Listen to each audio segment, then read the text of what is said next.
Hello, I'm Judith Lowe, and I want to share some of the thoughts and ideas and strategies that I have and we have in NLP and related fields on helping people and working with people who are experiencing stress and anxiety. And the idea of this is obviously so that we can be part of a support system that helps to restore and renew their sense of resilience and well-being and capacity to have a good life and make good decisions in life. So first of all, what I want to say is that these are all going to be evidence-based approaches. So I've got 5 approaches for which there is a lot of research now and a lot of mainstream take-up of these kinds of approaches. But before I start on my 5 approaches, I've got 3 frameworks that I just want to set in place in order to contextualize the remarks that I'm going to make and the kind of suggestions I'm going to make. And this is, I think, is important because when you're dealing with purely psychological things, I think it's crucial to set up an overarching kind of frame for people to be able to process and understand what you're saying. So the first one I want to say of these frameworks is I think this is a matter of great urgency. And I say that because people in ever increasing numbers, it's like a kind of contagion, social contagion of anxiety and stress, are reporting that they feel distressed and overwhelmed, and they have low mood and low affect and low energy. And this is important. This is something we need to be stepping up and contributing to the solution for this. I'm particularly worried about the young people who are experiencing this. We have every day pretty much in the papers and on the television research into mental health type issues for young people, and I want us to be able to support them. So that's the first thing to say, this is urgent, we need to do something. The second thing I think is really to say that what I'm about to say is not in any way a substitute for having proper medical and professional attention. So please also, if you need to, refer people to their doctor and to the appropriate professional support. And the third thing I want to say, which again I think is important when you're talking about our inner worlds, of how we're making meaning and having our own experiences, is to say there is an outer world, and there really is poverty and disadvantage and loss and grief and debt and disappointment about things that are happening in the world. And somehow it's important to have the right kind of sympathetic attention to where the points of what can be changed are, because sometimes they are in the real world. Sometimes people need actual resources in order to help them with the way that they're feeling and to help them do better at life, as it were, in the context and the situation that they're in. So I just wanted to say those 3 things first of all. So here are these 5 evidence-based approaches that you can use, drawn from NLP and other related approaches. The first one is just really to say this thing that is a central premise of all of our work, and in fact all psychological approaches, which is to say the map is not the territory.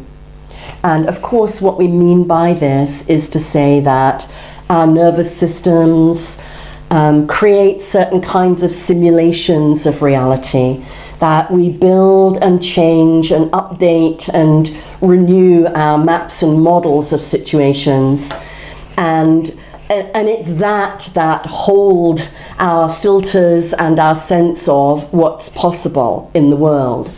But to say the map is not the territory says there's also is a world full of potential and possibility, and this is often what people lose sight of when they're feeling very stressed or very anxious. Their map, the meanings that they're making of the world and the situation that they're in, become very stuck and rigid. And it's important, I think, when you're working with clients, that you are holding on to the idea of this bigger kind of landscape and world of potential, of other types of maps and other types of meanings and ways of seeing things that will be helpful to the client. So I think that's the first approach, is to keep hanging on to this idea. It's a map that they've formed, and you're not being drawn into the content and the backstory and this kind of fixed narrative of how things are the way they are and they can't be changed, because that is the stress response speaking. We're holding that bigger kind of world for our clients. So that's the first thing. The second thing is to remind ourselves that, again, from an NLP linguistic point of view, the words stress and anxiety, they're concepts. So stress is a word that is a nominalization. We use it as though it's a thing. We use it as though we understand what it is. And we understand each other when we say we've got it. And of course we don't. It is a very highly individualized process. And thinking about it that way, that it's both a map and a model and it's a process, begins to give us some real access into what's really happening with a person, how they're producing these symptoms, and it gives us a way into understanding what's going on for them. So that's the second thing, that stress and anxiety, they're both nominalizations from the meta model of language that we have with NLP. The third approach is then through modeling. And so we've got this idea, there's a map and a model that people have made, and so we've got the idea that it's a process, and so then the NLP approach is to model out the patterns and distinctions. How specifically are people doing this? How are they running this stress program and this stress kind of mind-body way of being in the world and reacting to what's happening in their situation? So very briefly, I think about modeling. Obviously, there's lots more to say about this, but a very brief approach to modeling in this situation would be to say that, for example, I might take two main approaches to this. One, the first one, would be Robert Dilts's logical levels. What's happening at these different kinds of levels? The level of environment, what's happening in the context, the level of behavior, what are people doing and saying, the level of capability, how are they thinking? This comes on later into how are they running their different senses and what's happening in the body and how are they thinking. What sort of beliefs are coming up?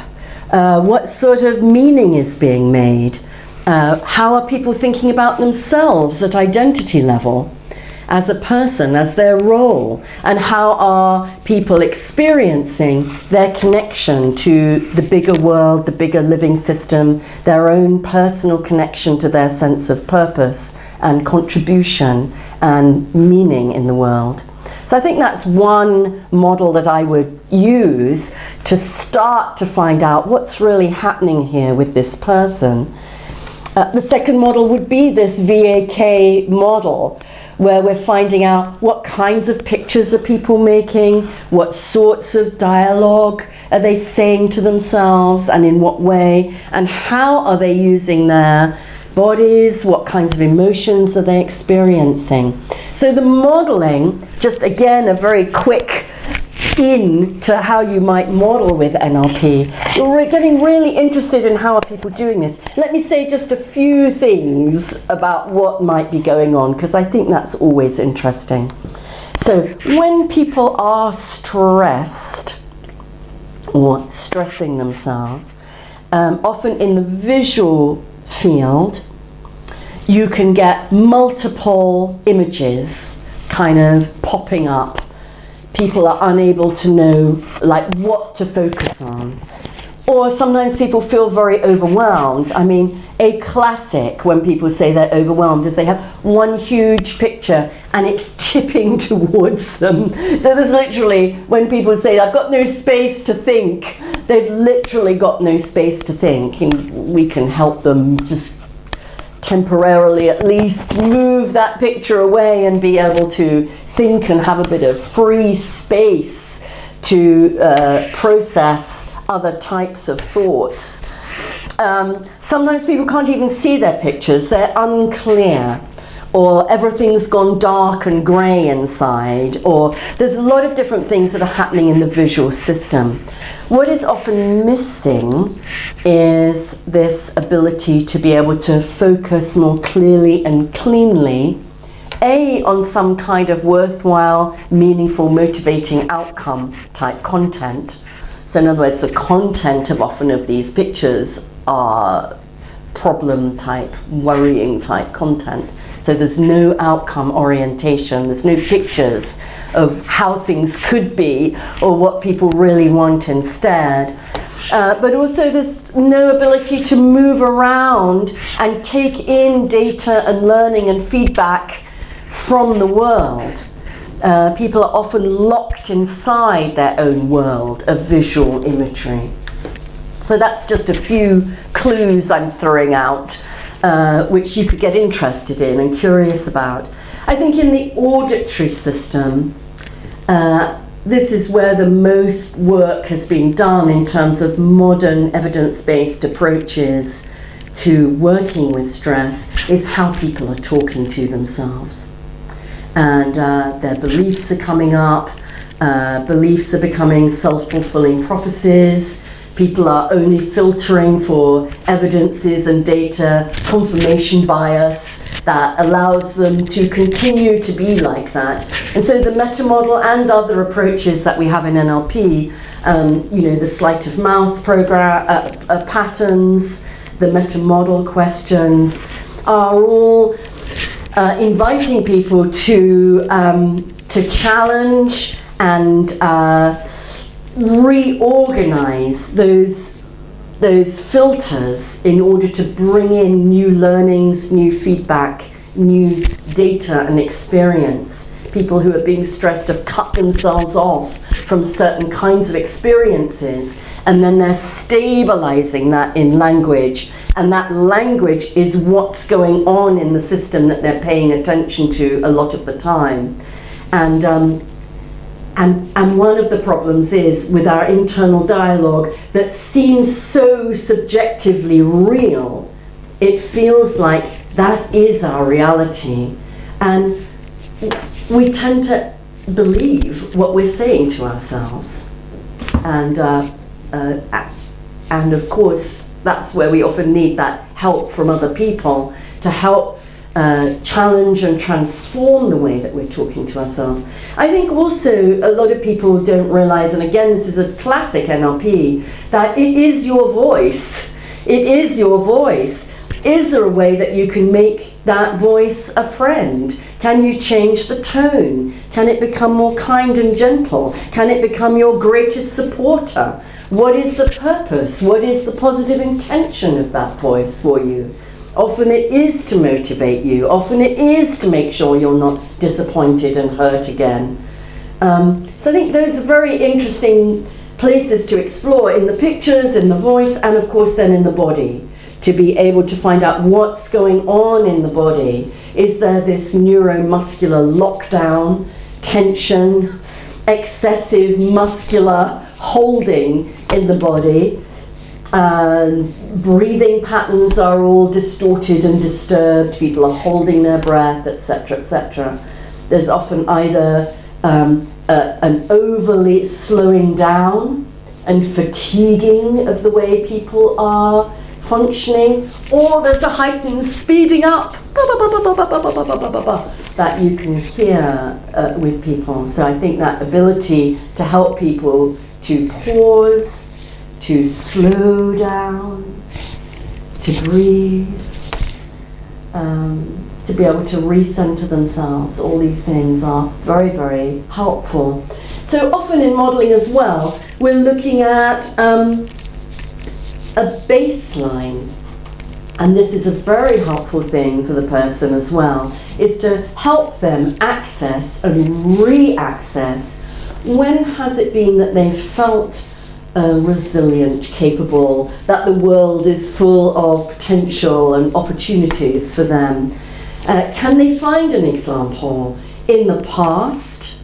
If they can't find one in the past, can they find one in the future? For their future selves, when they no longer have and are experiencing these problems and this situation, this stress? Or can you help them find a way of feeling pretty okay in the present? Because this can act as a reference point in a modelling exercise, which in NLP we call mapping across. How can we learn from our own best selves? How can we come back to a state of feeling more grounded and balanced and centered and breathing and alive and awake and present and ready for life?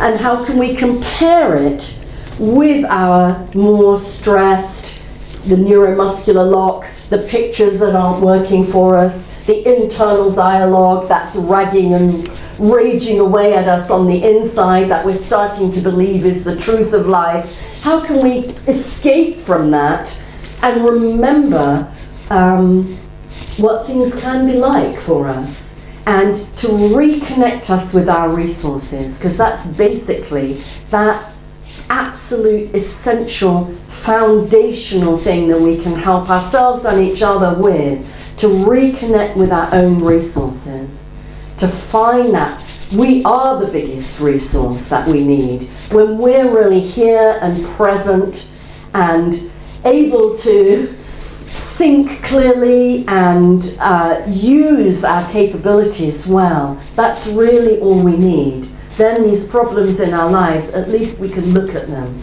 At least we can start to process them. We can start to come up with good decisions and choices, see things differently, set different types of filters on our experience. So that's really quite a lot of things to say about modelling, although of course there's so much more. But this idea of modelling out something, what's really happening, how is it happening, how are people organising themselves such that they're having this experience, and then being able to compare with what's that like when you're at your very best, and being able to map across the aspects of it. Supposing you take this state of relaxed readiness over here, supposing you take this open, spacious ability to look around over here, supposing you soften and quieten down the internal dialogue, what kinds of difference does that make? We're always looking for what's a difference that makes a difference. What's a difference that makes a difference? And how can you use self-modeling what you already know deeply, profoundly in your system, that you are capable to be like? How can you use that as one of your main resources for growth and evolution? And this would, of course, lead us into this whole area, which is so interesting right now, this area called post-traumatic growth, where people are looking to find out how do people move on from difficult circumstances. How can you use even the worst thing that has happened to be a source of strength and renewal for you in some way? So these are just clues at what's out there, but also what I'm really interested in exploring in our work and in our programs. So that was the third thing, the modeling approach, and it leads us, of course, into the mindfulness approach.